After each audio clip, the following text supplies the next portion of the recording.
तो बच्चों यहाँ पे हम लोग फिर से एक बार फ्लक्स पे चर्चा करेंगे। तो यहाँ पर हम थोड़ा डिस्कस करेंगे इलेक्ट्रिक फ्लक्स थ्रू ए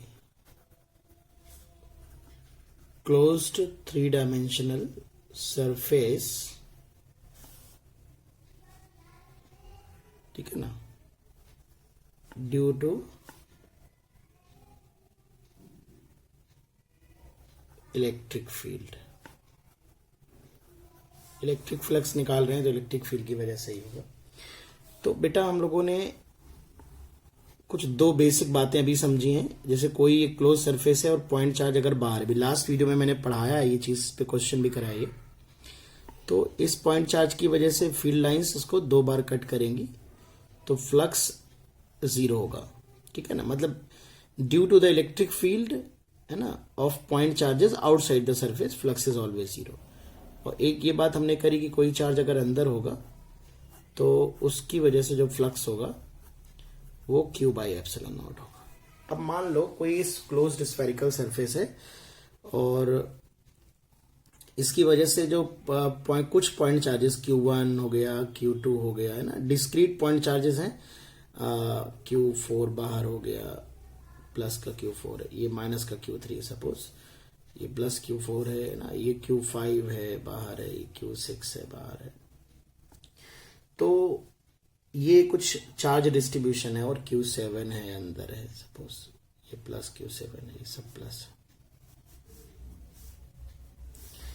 तो अगर मैं इन सभी चार्जेस की वजह से नेट इलेक्ट्रिक फील्ड हमको कैलकुलेट करनी है, तो सबसे पहले इसका मतलब है कि जो नेट इलेक्ट्रिक फील्ड फ्लक्स है ना, वो नेट इलेक्ट्रिक फील्ड की वजह से है ना, ई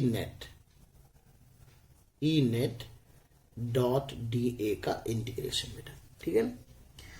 अब अगर आप जानते हैं कि ई नेट आखिर क्या होता है, तो नेट इलेक्ट्रिक फील्ड किसी भी पॉइंट पे, यहां पर जो नेट इलेक्ट्रिक फील्ड होगी जो भी सरफेस है उसके किसी पॉइंट पे, वो इलेक्ट्रिक फील्ड आप जानते हैं कि सुपरपोजिशन प्रिंसिपल फॉलो करती है। तो वो होती है E1 vector plus E2 vector plus E3 vector, है ना, and so on. 7 point charges हैं तो सातों की जो इलेक्ट्रिक फील्ड होगी उनका वेक्टर सम होगी, है ना बेटा। तो मैं कह सकता हूं यहां पर अगर मैं ई नेट को लिख दूं E1 vector plus E2 vector plus E3 vector plus E4 and dot dot E7, तो नेट फ्लक्स आप बहुत आसानी से समझ सकते हैं कि नेट फ्लक्स आप देख सकते हैं लिखा जा सकता है E1 डॉट प्रोडक्ट डिस्ट्रीब्यूटेड होता है तो E1 डॉट डी ए, है ना, प्लस ई नेट को E1 plus E2 dot D A, है ना, and so on E7 dot D A. तो तुम देख सकते हो कि ये पॉइंट Q1 जो चार्ज है उसकी इलेक्ट्रिक फील्ड की वजह से फ्लक्स आएगा integration E1 dot D, same surface से Q1 की वजह से इलेक्ट्रिक फ्लक्स आएगा। और ये जो आएगा, जैसे इसको मैं अलग अलग लिख दूं तो integration E1 dot D A plus integration E2 dot D A and so on integration E7 dot D A, right. तो तुम देख सकते हैं कि जो नेट इलेक्ट्रिक फ्लक्स आया वो बेसिकली इंडिविजुअल चार्जेस की जो इंडिविजुअल इलेक्ट्रिक फील्ड होंगी उनके इलेक्ट्रिक फ्लक्स के सिंपल सम के बराबर है। यानी मैं अगर सभी पॉइंट चार्जेस की वजह से अलग अलग फ्लक्स कैलकुलेट करके जोड़ दूं तो वही नेट फ्लक्स के बराबर आएगा। यही चीज मैंने बच्चों डायरेक्टली लास्ट वीडियो में एक सवाल एंड में सॉल्व करके आपको डायरेक्टली दिखा दिया था। इसका ये मतलब हुआ कि जो नेट इलेक्ट्रिक फ्लक्स होगा, अब देखिए E1, Q1, Q2, Q3 ये पॉइंट चार्जेस अंदर हैं, तो ये अंदर अगर कोई पॉइंट चार्ज अंदर है तो उसकी इलेक्ट्रिक फील्ड का जो E dot D a integration होगा यानी फ्लक्स जो होगा वो Q बाई एप्सिलॉन नॉट होगा। तो इसकी वैल्यू होगी Q1 बाई एप्सिलॉन नॉट, इसकी वैल्यू होगी Q2 बाई एप्सिलॉन नॉट, इसकी वैल्यू होगी minus Q3 by epsilon not, है ना, चार्ज को साइन के साथ रखना है। 4 बाहर है तो उसकी वजह से 0 होगा, 5 बाहर है उसकी वजह से 0 होगा, 6 बाहर है उसकी वजह से 0 होगा, 7 अंदर है तो Q7 बाई एप्सिलॉन नॉट। तो आप अब देख सकते हैं कि जो नेट फ्लक्स है थ्रू एनी क्लोज सरफेस, ये आपका Q1 plus Q2 minus Q3 plus Q7 divided by epsilon not के बराबर। तो आप देखें Q1, Q2, Q3, Q7 ये वो चार्जेस हैं जो सरफेस के 3 डायमेंशनल ये 3 डायमेंशनल क्लोज्ड सरफेस है जो 3 डायमेंशनल क्लोज सरफेस के अंदर लाई कर रहा है। तो इट इज बच्चों Q in divided by epsilon not, है ना।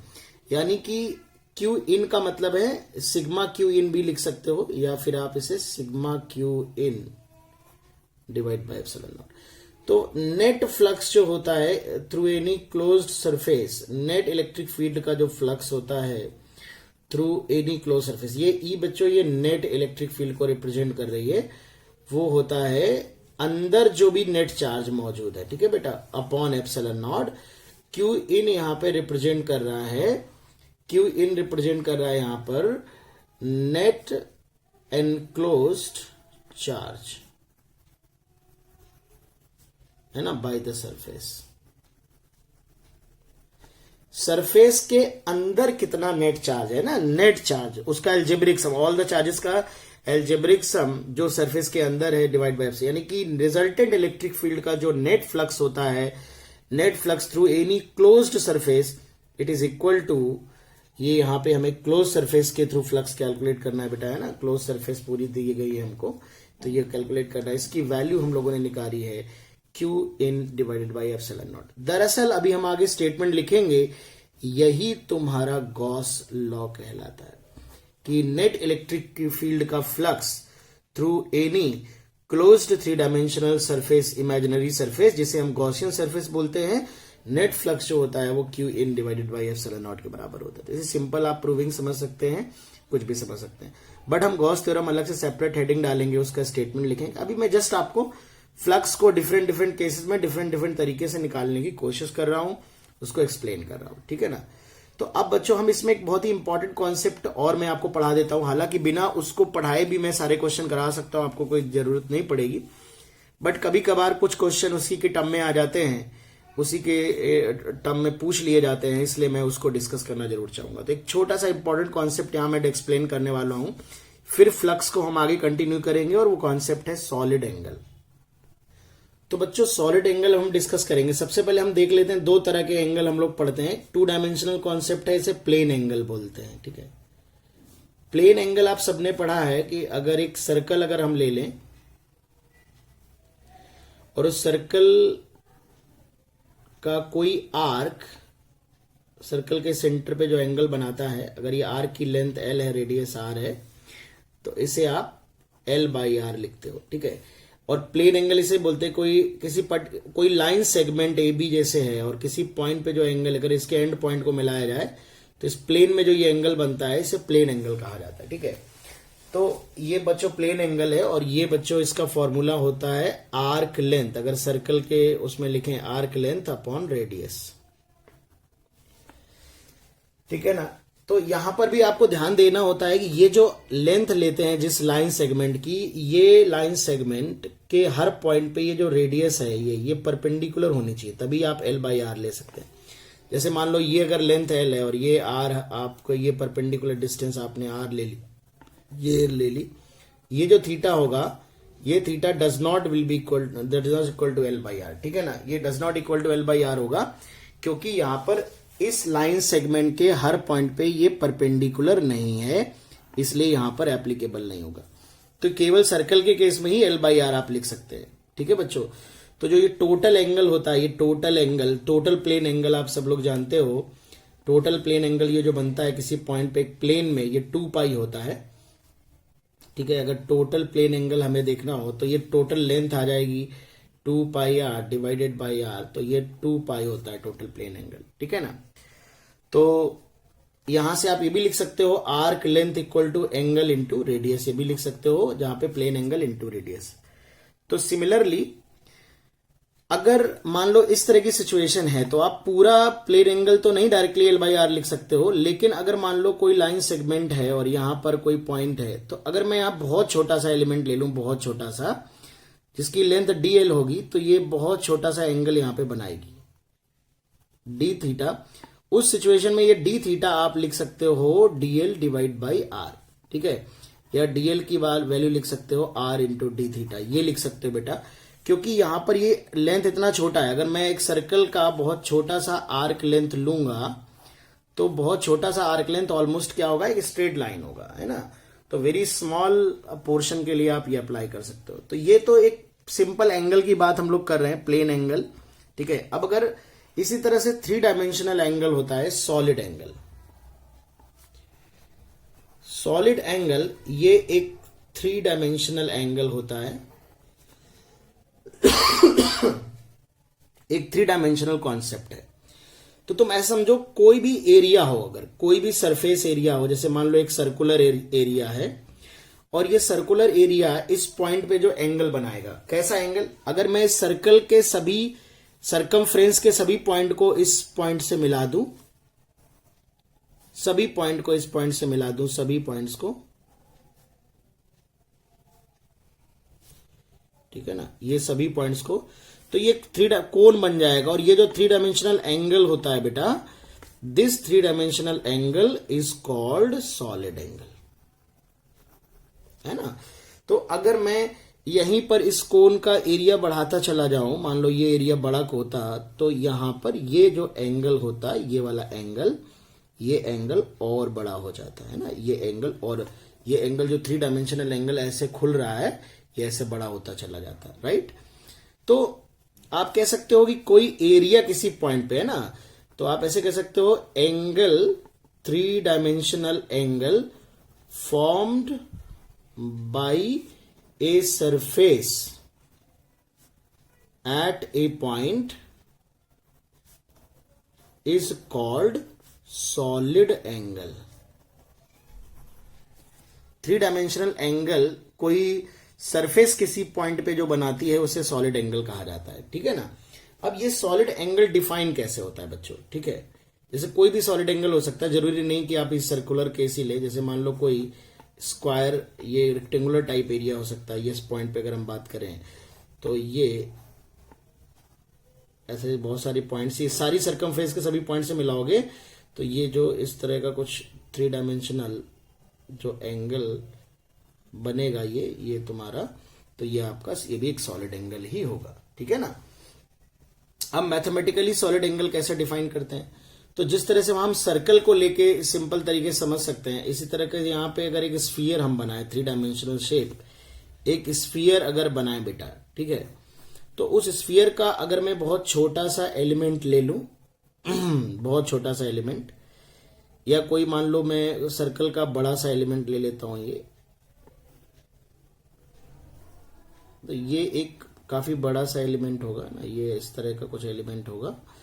इस एलिमेंट का एरिया अगर a है, सर्कल की रेडियस r है, तो ये जो सॉलिड एंगल बनेगा, ये जो कर्व्ड एरिया आएगा, स्फीयर का एरिया है बेटा, ठीक है। तो ये जो सॉलिड एंगल होगा, सॉलिड एंगल को हम ओम या ओमेगा से भी डिनोट करते हैं। तो ये जो सॉलिड एंगल आएगा, ये a/r² लिख सकते हैं, आपको एरिया/r² होता है। Plane angle arc length divide by radius होता है, ठीक है ना। तो ये जो होता है ये a/r² होता है। तो एरिया की वैल्यू हम लिख सकते हैं solid angle divided by r², ठीक है।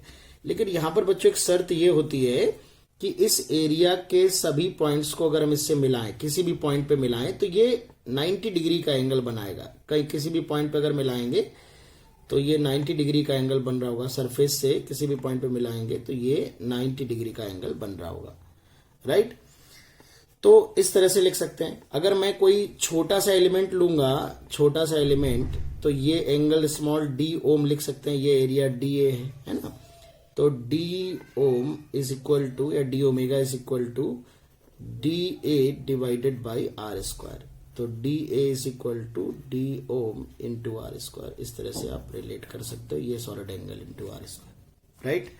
तो बच्चों, लेकिन अगर बेटा अगर यहां पर एक सिंपल बात समझी जाए कि अगर मैं कह दूं कि ये एक प्लेन एरिया है, सर्कुलर डिस्क टाइप, मान लो ये डिस्क किसी अपने एक्सिस के किसी पॉइंट पे कितना सॉलिड एंगल बनाएगी, तो अगर इस डिस्क का एरिया रेडियस, ये वाली रेडियस r है, स्मॉल r, या एरिया a है, a की वैल्यू πr² हो जाएगी, और ये जो डिस्टेंस है, ये वाली डिस्टेंस अगर कैपिटल R मान लें, तो आप यहां देख लो कि ये जो सॉलिड एंगल आएगा, ये सॉलिड एंगल a/r² नहीं लिख सकते, ये गलत है बेटा, ठीक है ना।